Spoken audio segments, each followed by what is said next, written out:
l'heure de vous tenir informés. Madame, Messieurs, bienvenue dans cette demi-heure de l'actualité. Au sommaire, la journée du 15 juillet est marquée par la célébration mondiale des compétences des jeunes. Prélude à cette journée, vous verrez ce que pensent les jeunes Congolais de leur avenir dans ce journal. L'occupation des jeunes pendant les vacances. Plusieurs jeunes s'adonnent aux chantiers vacances dans différents domaines. À Pointe-Noire, ils sont dans les marchés afin de s'occuper pendant cette période. Aux États-Unis, l'administration Trump lance une campagne pour affaiblir la CPI. Objectif, isoler l'institution et priver de tout soutien politique et financier. Voilà pour les titres, restez avec nous pour le dérouler.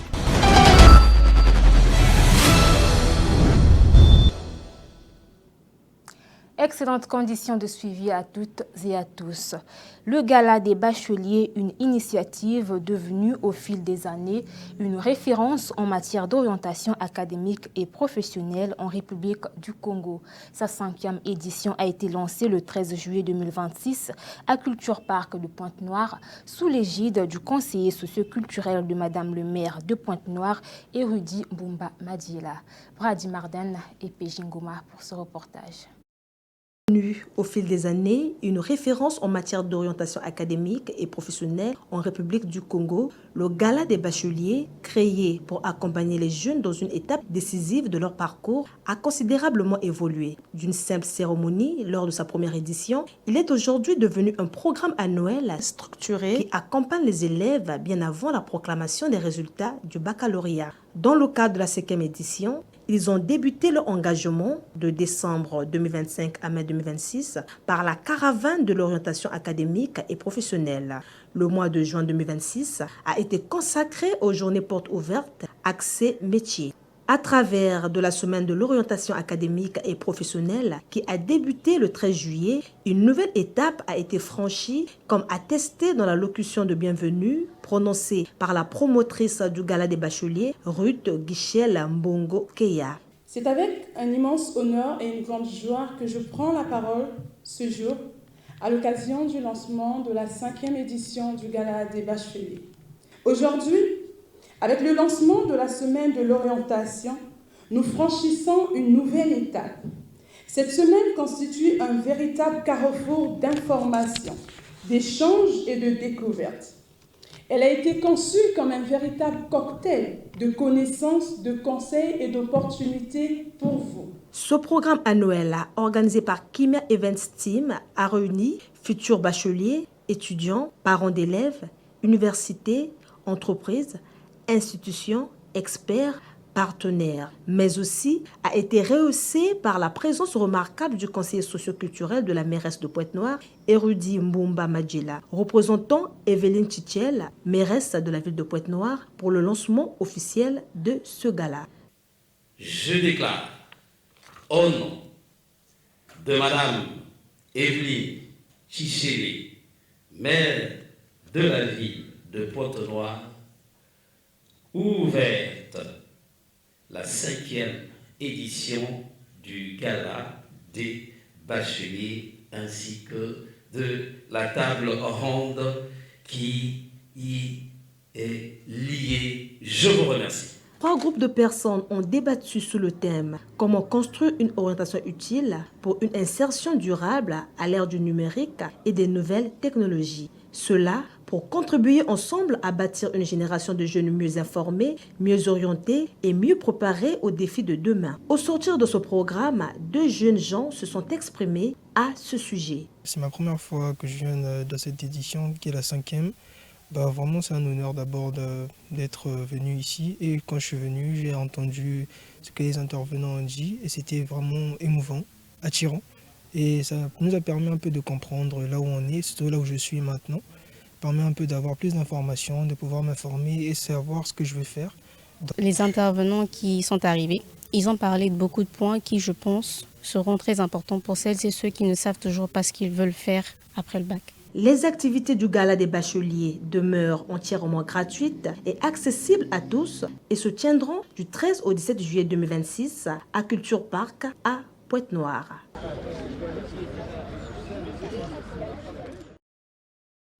Autre titre dans ce journal, le 15 juillet de chaque année est célébrée la Journée mondiale des compétences des jeunes. C'est une occasion spéciale pour reconnaître et valoriser les compétences exceptionnelles des jeunes dans tous les domaines à travers le monde en général et au Congo en particulier. Qu'est-ce que pensent les jeunes en République du Congo?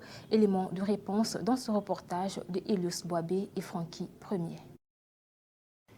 Le 15 juillet est la Journée mondiale des compétences des jeunes, proclamée par l'Assemblée générale des Nations unies. Elle vise à sensibiliser à l'importance de doter les jeunes des compétences nécessaires pour l'emploi, le travail décent et l'entrepreneuriat face aux défis du monde du travail mondial. Pour l'année 2026, le thème officiel retenu par les Nations unies est « Des compétences pour un avenir commun ». Ce thème souligne l'importance d'équiper la jeunesse avec des aptitudes diverses pour s'adapter et diriger face aux mutations rapides du monde du travail. Au Congo-Brazzaville, le gouvernement de la République a fait de la jeunesse son credo. Certaines organisations nationales, telles que la Génération Auto-Entrepreneur, GAE en sigle, pour ne citer que celle-là, se mobilisent à l'appui des jeunes autour de la formation professionnelle et l'entrepreneuriat de ces derniers face aux défis de l'emploi. Malgré ces efforts tout azimuts, des poches d'insatisfaction sont visibles et certains jeunes n'ont pas tari de mots pour nous dire qu'est-ce qu'ils pensent de leur avenir. En tout cas, les jeunes ont la volonté de travailler, tel qu'avait dit le président dans son meeting, que soi-disant, il n'y a plus de place à la fonction publique, que tout le monde puisse au moins se battre à créer ses propres réalités. Mais nous créons nos propres réalités à nous, mais par contre, on a certains points qui nous bloquent. Et c'est surtout sur... on voit parfois des policiers.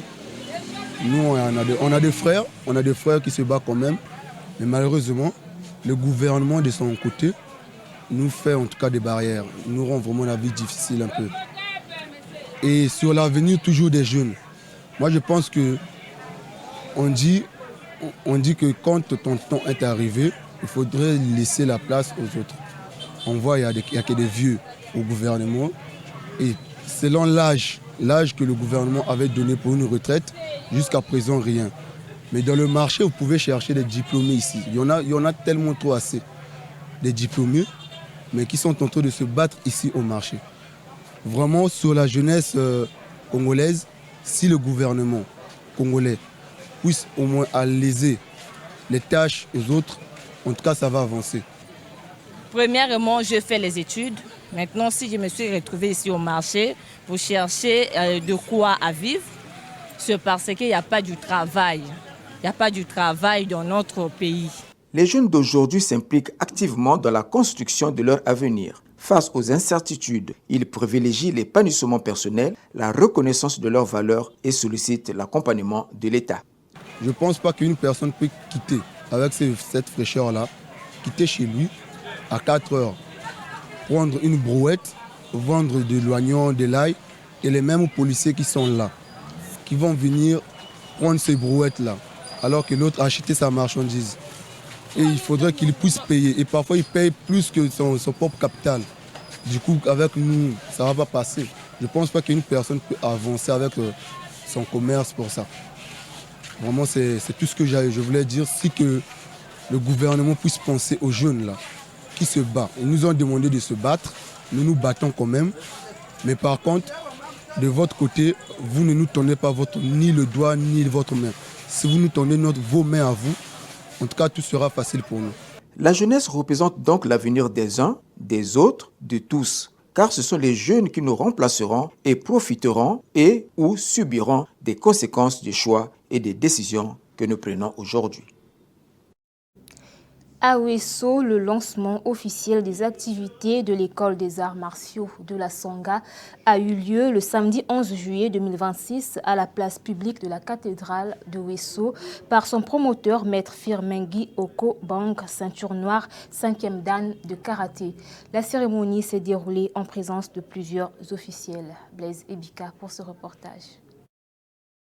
L'école multidisciplinaire d'arts martiaux de la Sangha, la première du genre dans la partie septentrionale du Congo, est créée par maître Firmin Guy Okobang, ceinture noire 5e dan de karaté Shotokan, diplomate ambassadeur adjoint de la République du Congo en Namibie. Cette école a pour principale cible les Congolais et Congolaises, les étrangers résidant légalement au Congo et les populations autochtones dont l'âge minimum est de 6 ans. L'objectif principal de l'EMAMS est de dispenser un enseignement théorique et pratique des arts martiaux, notamment le karaté-do, le taekwondo, le judo, le jiu-jitsu, la self-défense, la fitness et autres disciplines assimilées. Maître Firmin Okobong précise les objectifs et le contenu de la dite école. Comme indique sa dénomination, l'école multidisciplinaire d'arts martiaux de la Songa a pour principal objet l'enseignement théorique et pratique des arts martiaux, notamment le karaté, le taekwondo, le judo, le jiu-jitsu, la self-défense, le fitness et autres disciplines assimilées. L'école s'inscrit dans la politique globale de développement sportif du ministère des Sports et de l'Éducation physique, notamment dans sa mission d'occuper et d'encadrer la jeunesse du pays à travers la pratique des activités physiques et sportives saines comme facteur important d'équilibre, de santé et d'épanouissement de chacun. S'adossant à cet effet sur le cadre normatif du développement sportif des différentes fédérations congolaises d'arts martiaux et du Comité national olympique et sportif congolais, l'école multidisciplinaire d'arts martiaux de la Songa compte contribuer tant soit peu à la formation et à la préparation d'une élite sportive future dans ce domaine. Pour illustrer les activités qui seront menées dans cette école, une série d'exhibitions de techniques de combat et de kata par discipline a été faite, le tout sanctionné par la remise des diplômes d'honneur et de mérite de grands maîtres d'arts martiaux, respectivement aux autorités locales et à certains anciens et nouveaux maîtres qui ont bien sémé la bonne graine des arts martiaux dans le département La Songa. Le président du conseil municipal, maire de la ville de Wosso, Armel Sidobega, et maître Mexon Ruffin et Kaka, ceinture noire 6e dan de karaté, ont fait exploser leur sentiment de satisfaction. C'est un sentiment de satisfaction et nous remercions et félicitons en même temps les organisateurs. L'organisateur principal, M. Guy Firmin Okobong, qui a bien voulu mettre à la disposition de nos jeunes enfants cette école de formation des arts martiaux, et aujourd'hui, mais qui ne sont pas aussi viabilisés. En dehors du foot, c'est vrai, mais à côté du foot, il y a d'autres disciplines. Et c'est pour nous une grande satisfaction parce que au niveau du stade de Wosso, nous aurons désormais cette école de formation qui va donc regrouper les jeunes venant de partout, ceux du département de la Songa et même d'ailleurs. Et je pense que nous devons encourager cette initiative. Cela me va au cœur parce que j'ai fait quand même, je suis à ma 30e année au niveau du département de la Songa. Effectivement, on a eu un nouveau maillot pour notre époque, déjà en tant qu'ancien pays. Grâce à notre génération, on a fait que le karaté au niveau national, que le département national occupe la deuxième place au niveau national. On est les championnats nationaux. C'est pas rien, c'est pour dire qu'on avait la crème. Et c'est ce que nous avons quand même transmis aux jeunes gens. Et par là, on a pris la retraite au niveau de la compétition. On peut faire la compétition, mais le karaté demeure. Parce que là, maintenant, on insiste sur le karaté traditionnel. Donc il y a encore la matière. Puisqu'on ne peut pas garder cela comme ça, il va falloir transmettre aux enfants.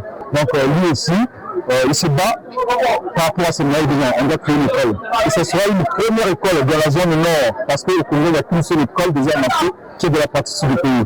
Dans la zone nord, ce sera la première école. Le promoteur de cette école, Sensi Firmin Guy Okobong, a lancé un vivant appel aux autorités politico-administratives à tous les niveaux de soutenir la pérennité de cette école d'arts martiaux. Pour votre gouverne, la création de cette école implantée dans l'enceinte du stade Omnisport de Wosso va offrir aux différents pratiquants une combinaison unique des bienfaits physiques, mentaux et de développement personnel. Fini les cours scolaires, l'heure est maintenant aux vacances. Le chantier vacances, un moyen d'occuper la jeunesse dans différentes activités, est de plus en plus prisé dans notre société. Plusieurs jeunes aujourd'hui sont dans les marchés afin de s'occuper pendant cette période. Rudy Gloire Maswangi, Elios Babé et Francky Premier. Les chantiers vacances sont des moments importants et capitaux pour les élèves et étudiants, car non seulement ils permettaient de les occuper socialement, mais c'était aussi des occasions fort économiques pour préparer la future rentrée scolaire et académique. Aujourd'hui, plusieurs jeunes ont opté pour les marchés en vue de subvenir à leurs besoins et aider leurs parents. C'est un chantier vacances. Je viens faire un chantier vacances pour aider maman. J'ai fait ce chantier vacances parce que pour aider ma mère à la rentrée, parce que la rentrée va venir pour aider ma mère, tout là, pour la soutenir au fait. Les conseils que je peux leur donner, c'est qu'ils viennent au marché, ils viennent vendre aussi pour aider leur maman, au lieu de faire ce qui n'est pas dans la loi. Il y en a beaucoup, comme les policiers. Peut-être comme on vend ici, on vend trop de choses. Maintenant, c'est pour cela qu'on fait, on va venir nous chasser. Bon, en bonne manière, on appelle ça le choc. On va venir nous chasser, on va commencer à fuir. C'est ça qu'on a un peu de difficulté à vendre. Ce que je peux leur dire, que si on part faire le kibanditis, ils vont nous attraper, que c'est pas bien, ils vont nous tuer. Mais on est en train de vendre, ils viennent encore nous déranger. Mais pourquoi ça? Parce que si on part faire le kibanditis, là, les DGSP, ils vont venir nous attraper et puis nous tuer. Mais là, on est en train de se défendre pour faire un peu de charbonner, chantier vacances. Mais quand ils ont leur galère, apparemment, ils viennent nous chasser. Je suis venu faire les chantiers vacances. Pour que les autres choses qui vont rester pour l'école, je vais ajouter pour acheter. La journée, ça marche bien. J'achète à 1000 francs, je revois à 100 francs. Les autres, j'achète à 1500, je revois à 200. Je vais acheter les autres choses. Je vais acheter les bics, les cahiers. Bien que ces chantiers vacances de nos jours sont rares, il n'est pas obligatoire de désigner ces moments coûte que coûte, mais l'essentiel qu'ils procurent à la jeunesse des contenus socio-économiques. Vu que c'est les vacances, je suis plus dans la période scolaire. Au lieu de rester à la maison comme les autres jeunes, je préfère venir au marché pour arranger l'avenir, pour chercher un petit quelque chose, ou cahier, tenue, bic, pour aider les parents au lieu de rester à la maison. C'est d'abord pour prendre le départ ou l'avenir. Parce que je ne peux pas dire le marché c'est un métier, c'est pas un métier. On vient juste pour se chercher, pour avoir un petit quelque chose pour subvenir aux besoins de notre quotidien. Si dans les années passées, les chantiers vacances étaient un moment propice pour la jeunesse, les autorités doivent aussi penser à les améliorer pour mieux occuper cette jeunesse. Le souhait serait que les quelques structures socio-économiques qui existent, qu'elles soient privées ou publiques, devraient créer des espaces chantiers vacances pour utiliser cette jeunesse pendant cette période.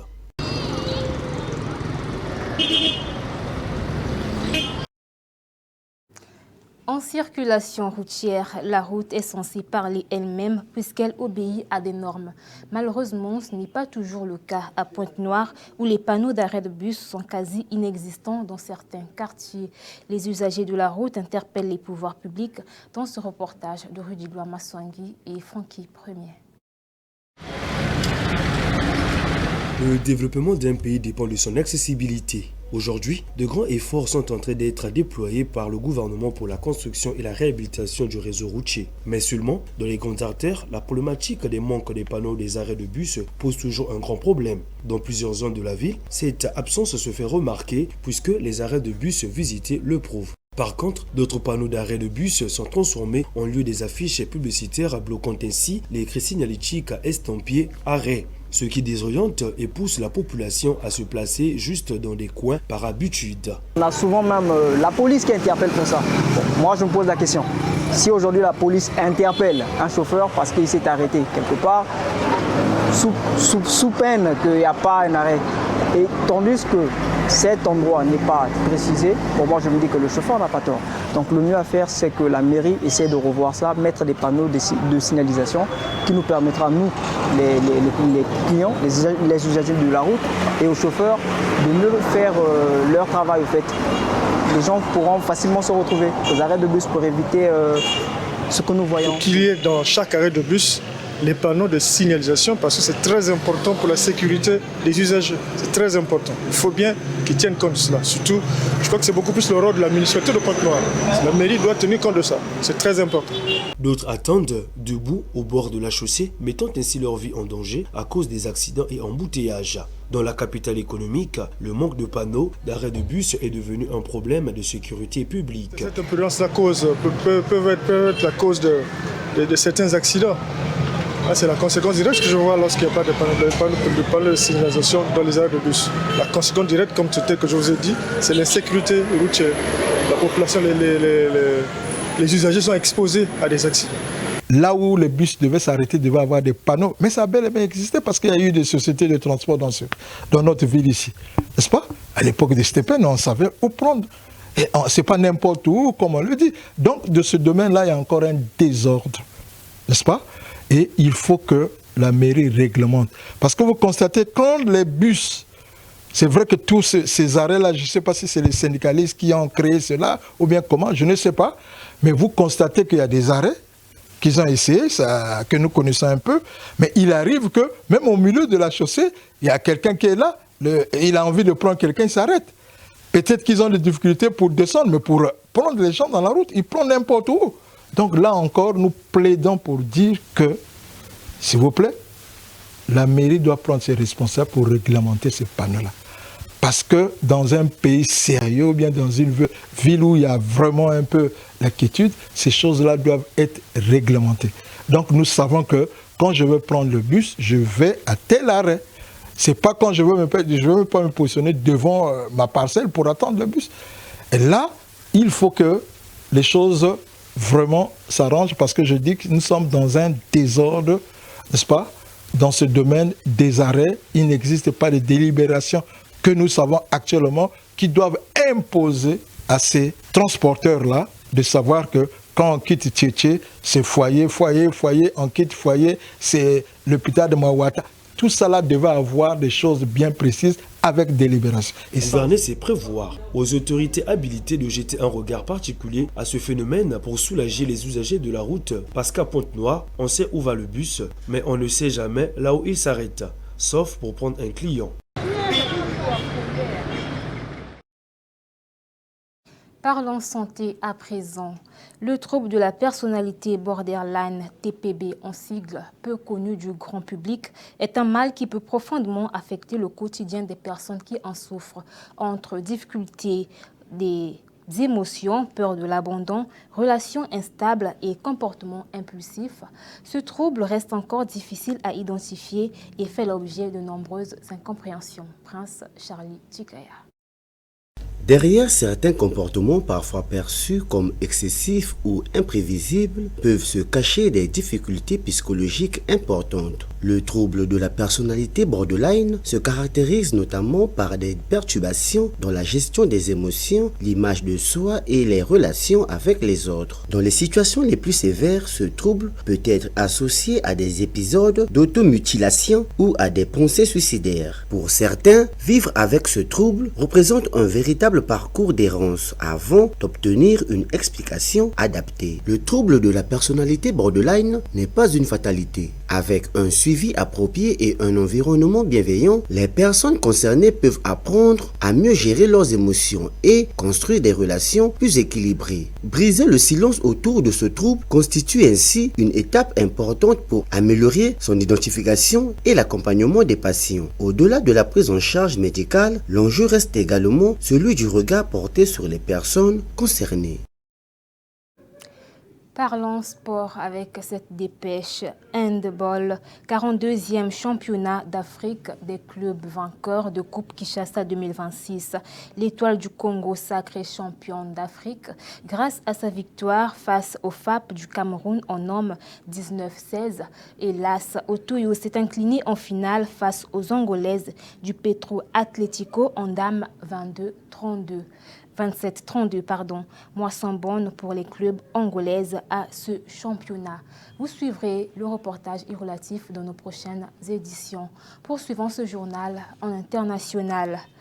En Afrique du Sud, un revirement qui porte un coup dur au travail des procureurs. Le parquet national reste toutefois confiant et affirme avoir un dossier solide et susceptible d'avoir gagné. Suivez. En Afrique du Sud, l'homme d'affaires Vussi Moussi Matlata, témoin clé dans une enquête en cours sur la corruption policière, a finalement décidé de se retirer d'un accord de plaidoyer controversé. Un revirement qui porte un coup dur au travail des procureurs. Le parquet national reste toutefois confiant et affirme avoir un dossier solide et susceptible d'être gagné. L'homme d'affaires s'est retiré de l'accord après qu'un tribunal sud-africain a recommandé une peine de prison plus lourde que celle initialement convenue, 12 ans au lieu de 8. Il est accusé d'avoir corrompu de hauts responsables de la police pour remporter un appel d'offres de 360 millions de rands, soit 22 millions de dollars pour sa société de santé Medicare 24 en 2024. Il avait plaidé coupable le mois dernier dans le cadre d'un accord qui aurait pu lui permettre de fournir des preuves cruciales contre de hauts responsables de la police nationale. En échange de ses aveux, le parquet avait proposé de réduire la peine maximale de 15 à 8 ans, à condition qu'il fournisse un témoignage détaillé contre les officiers impliqués, dont le chef de la police, le général Fanny Masemola.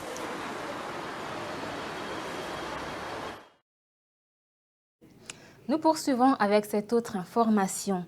L'administration Trump a déclaré qu'elle ferait pression sur d'autres pays pour qu'ils se retirent de la CPI. L'objectif étant d'isoler l'institution basée à La Haye et de la priver de tout soutien politique et financier. Images et commentaires. Les États-Unis ont annoncé ce lundi une vaste campagne contre la Cour pénale internationale, la CPI, qui représente selon le gouvernement américain une menace pour ses citoyens et sa souveraineté. Cette campagne devrait inclure de nouvelles sanctions et d'autres mesures. L'administration Trump a déclaré qu'elle ferait pression sur d'autres pays pour qu'ils se retirent de la Cour, l'objectif étant d'isoler l'institution basée à La Haye et de la priver de tout soutien politique et financier. Les États-Unis ont déjà pris pour cible des responsables individuels de la Cour qu'ils considèrent comme une menace pour leurs intérêts, mais cette nouvelle campagne à l'échelle de l'ensemble du gouvernement prend une autre tournure en impliquant d'autres nations. En février 2025, peu après le retour au pouvoir du président Donald Trump, Washington avait imposé des gels d'avoirs et des interdictions de voyager à plusieurs responsables de la CPI à la suite d'un mandat d'arrêt délivré à l'encontre du premier ministre israélien Benjamin Netanyahou dans le cadre de la guerre à Gaza. Bouclons ce journal par cette information. Le nouveau secrétaire général de la Ligue arabe a appelé lundi l'Iran à mettre fin à ses attaques contre les pays arabes et à respecter leur souveraineté tout en critiquant le refus d'Israël d'autoriser une délégation à entrer en Cisjordanie occupée. Suivez. Le nouveau secrétaire général de la Ligue arabe a appelé lundi l'Iran à mettre fin à ses attaques contre les pays arabes et à respecter leur souveraineté, tout en critiquant le refus d'Israël d'autoriser une délégation à entrer en Cisjordanie occupée. Le respect de la souveraineté des États arabes reste un principe fondamental dont nous n'acceptons aucune violation. Parmi les menaces les plus graves aujourd'hui figurent les agressions iraniennes flagrantes visant la sécurité et la souveraineté de plusieurs pays arabes, au premier rang desquels les Émirats arabes unis, le Royaume de Bahreïn, le Royaume d'Arabie saoudite, l'État du Qatar, l'État du Koweït, le Sultanat d'Oman, le Royaume hachémite de Jordanie et la République d'Irak. Je le répète pour la troisième fois, toute atteinte à la sécurité d'un État arabe est une atteinte à la sécurité de tous les États arabes. Le protocole d'accord entre les États-Unis et l'Iran est menacé et les attaques américaines contre l'Iran ainsi que les attaques iraniennes contre les pays arabes du Golfe ont repris après une brève attaque. Ainsi donc se referme cette page d'information. Madame, Messieurs, partagez l'amour autour de vous car c'est le plus important. On se retrouve demain, toujours avec le même plaisir.